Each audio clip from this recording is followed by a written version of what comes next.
wabarakatuh. Alhamdulillah wassalatu wassalamu ala asyrafil anbiya wal mursalin wa ala alihi wa sahbihi ajma'in. Rabbi shrah li sadri wa yassir li amri wa hlul 'uqdatam min lisani yafqahu qawli. Subhanaka la ilma lana illa ma 'allamtana innaka antal alimul hakim. Amma ba'd. Alhamdulillah, syukur kita kepada Allah Subhanahu wa taala kerana diberi nikmat iman dan Islam. Mudah-mudahan nikmat yang Allah Subhanahu wa taala beri kepada kita ini dapat kita jaga hinggalah ke akhir hayat kita, insya-Allah.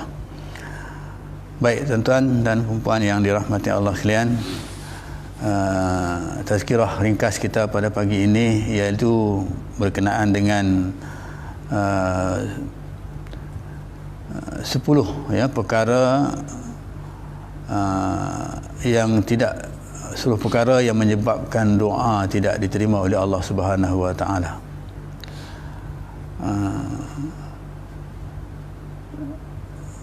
Ibrahim bin Adham, Ibrahim bin Adham ni seorang ulama sufi, seorang ulama tasawuf, seorang ahli tasawuf di Basrah. Satu ketika berada di tengah-tengah pasar Basrah, beliau ni dikerumuni oleh orang ramai. Antara mereka, orang yang ramai berkumpul tu, antara mereka ada yang bertanya, bertanya kepada Ibrahim bin Adham ini. Kita tahu bahawa Ibrahim bin Adham juga ni seorang ahli perniagaan, ahli korporat yang masyhur pada ketika itu. Jadi antara mereka ada yang bertanya, mengapakah doa mereka tidak dimakbulkan ataupun tidak dikabulkan Allah Subhanahu wa taala. Jadi mereka kata, kenapa doa mereka ni tidak dimakbulkan oleh Allah Subhanahu wa taala? Sedangkan mereka selalu berdoa kepadanya, kepada Allah Subhanahu wa taala. Dan kalau kita ingat dalam kisah zaman Nabi Musa pun, ada seorang hamba Allah itu yang dia mengangkat tangan yang begitu lama, berdoa kepada Allah Subhanahu wa taala. Atas sebab itu Nabi Musa ni rasa kesian tengok dengan dia itu. Jadi Nabi Musa berdialog dengan Allah Subhanahu wa taala, minta supaya Allah Subhanahu wa taala kabulkan doa dia. Tapi ketika itu Allah kata kepada Nabi Musa, kalau dia mengangkat kedua belah tangan dia sehingga putus sekalipun, lama tangan dia angkat putus sekalipun, aku tidak akan mau memenuhi hajatnya sehingga dia sendiri memenuhi hajat hak-hak aku. Maksudnya hak-hak Allah Subhanahu wa taala. Jadi apakah hak-hak Allah Subhanahu wa taala itu? Bagi kita orang Islam, iaitu hak Allah Subhanahu wa taala itu yang mudah kita faham, iaitu rukun Islam yang 5. Iaitu mengucap 2 kalimah syahadah, itu hak Allah. Kita kena tunaikan. Kemudian menunaikan solat, kemudian berpuasa pada bulan Ramadan, itu hak Allah. Kemudian membayar zakat, itu hak Allah.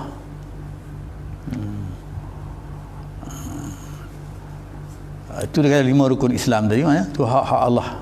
Diteruskanlah. Jadi bila balik kepada persoalan yang ditanya oleh orang ramai kepada Ibrahim bin Adham ini, maka Ibrahim bin Adham dia jawab. Ibrahim bin Adham jawab, dia kata, kerana apa doa kamu tidak diterima oleh Allah Subhanahu wa taala? Kerana hati kamu buta. Hati kamu ni buta disebabkan 10 perkara. 10 perkara, disebabkan hati kamu 10 perkara. Antaranya yang pertama, jadi kita bincangkan pada pagi ini yang berkaitan dengan yang pertama saja. Ya, ada 10 perkara, kita ambil satu daripadanya, iaitu yang pertama, kata Ibrahim bin Adham, kamu buta disebabkan 10 perkara. Yang pertama dia kata, kamu mengenali Allah, ya, kamu kenal Allah dengan lafaz asyhadu an la ilaha illallah wa asyhadu anna muhammadar rasulullah dalam rukun Islam tadi itu, tapi kamu tidak tunaikan hak-haknya, di hak Allah Subhanahu wa taala. Hak Allah tadi seperti yang saya sebutkan tadi, iaitu hak Allah, iaitu mudahlah bagi kita sebagai seorang Islam ni, sehari semalam 5 waktu itu hak Allah.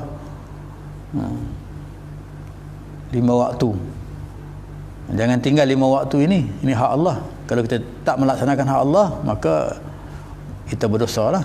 Itu tuntutan yang dikenakan Allah. Kemudian kita berpuasa, kita dah lepas lah bulan puasa, kita berpuasa dalam bulan yang ditentukan, iaitu bulan Ramadan, itu hak Allah, ya. Kemudian kita menunaikan zakat, ya. Zakat pun bagi mereka yang mempunyai rezeki yang lebih, yang Allah bagikan kepada dia, dipinjamkan kepada dia untuk dia sampaikan kepada orang lain, ya. Itu zakat, khususnya zakat diri lah, zakat fitrah. Kemudian seterusnya menunaikan fardu haji. Menunaikan fardu ini hak Allah juga, tapi itu pun bersyarat. Kalau kita besar, kalau kita sihat, kalau sekiranya ada kemampuan, maka kita diberi kelonggaran dalam hal ini untuk menunaikan hak Allah tadi. Jadi ini yang dikatakan hak Allah. Tunaikan haknya, kata Ibrahim bin Adham, hak Allah ini. Mana mungkin, ya, kita nak hak kita, ya. Kita berdoa kepada Allah SWT, minta supaya kita ni dapat hak-hak kita. Allah sebut dalam Al-Quran hak kita, iaitu Allah beritahu dah jelas, wa ma khalaqtul jinna wa insa illa liya'budun, tidak aku jadikan jin dan manusia melainkan untuk beribadat. Itu hak yang Allah tuntut kepada kita. Di antara ibadat tadi yang disebutkan dalam rukun Islam tadi, itu dikatakan antara ibadat yang Allah tentukan kepada kita, haknya itu kepada kita untuk kita laksanakan, dan Allah akan bagi hak kita kepada kita. Di dalam terjemahan hadis yang lain kali kata, kalau kita jaga Allah, maka Allah akan jaga kita. Jadi itulah yang pertama, ya, yang disebut 10 perkara tadi itu. Jadi marilah sama-sama kita menunaikan, ya, hak-hak Allah itu, iaitu yang jelas kepada kita, ya, yang jelas kepada kita, iaitu solat kita. Mana mungkin Allah akan terima doa kita berdoa tapi kita tidak solat, ya. Kadang-kadang ada juga di antara kita yang solat tapi selepas solat pun tak berdoa, ya. Yang dituntut oleh Rasulullah SAW adalah pahaman yang mengatakan, dalam bahasa Arab mengatakan as-solat itu doa, semayang itu dah doa dah, tak payah berdoa, ya. Tapi Nabi SAW, ya, menjelaskan kepada kita bahawa kita sentiasa memperbanyakkan doa, ya. Sebab doa itu senjata kepada orang-orang Islam, ya, untuk mendapat, kita katakan, keredaan Allah Subhanahu wa taala. Sebab kita ni milik Allah, hak Allah, ya. Kadang-kadang kita tak berdoa pun Allah bagi kepada kita. Sebab itu Allah tu kasihan kepada kita, sayang. Sebab Allah jadikan kita ni bukan untuk disia-siakan, tapi Allah jadikan kita ni untuk di tempat kita dalam syurga. Jadi Allah kasih dan sayang kepada kita, ya. Allah itu Bismillahirrahmanirrahim. Allah itu dengan nama Allah yang Maha Pengasih lagi Maha Penyayang. Kadang-kadang kita tak berdoa pun Allah bagi hak kita ni. Itu rahman Allah Subhanahu wa taala, rahimnya Allah Subhanahu wa taala kepada kita. Jadi untuk menjelaskan seperti mana yang dipersoalkan oleh, ya, mereka yang bertanya dengan Ibrahim bin Adham itu, ya, kenapa doa mereka tidak diterima oleh Allah Subhanahu wa taala, maka Ibrahim Adham menjelaskan di sini, maka kita kena tunaikan hak-hak kita kepada Allah Subhanahu wa taala, ya, barulah Allah Subhanahu wa taala itu akan menunaikan hak itu kepada kita. Ya, Allah itu Maha Pengasih, Maha Penyayang. Kadang-kadang kita tak tunaikan hak kita pun, kadang-kadang Allah bagi juga, ya, kepada kita. Tapi apatah lagi kalau kita menunaikan hak Allah Subhanahu Wa Taala ini, maka sudah pasti Allah Subhanahu Wa Taala akan memberi hak-hak itu kepada kita.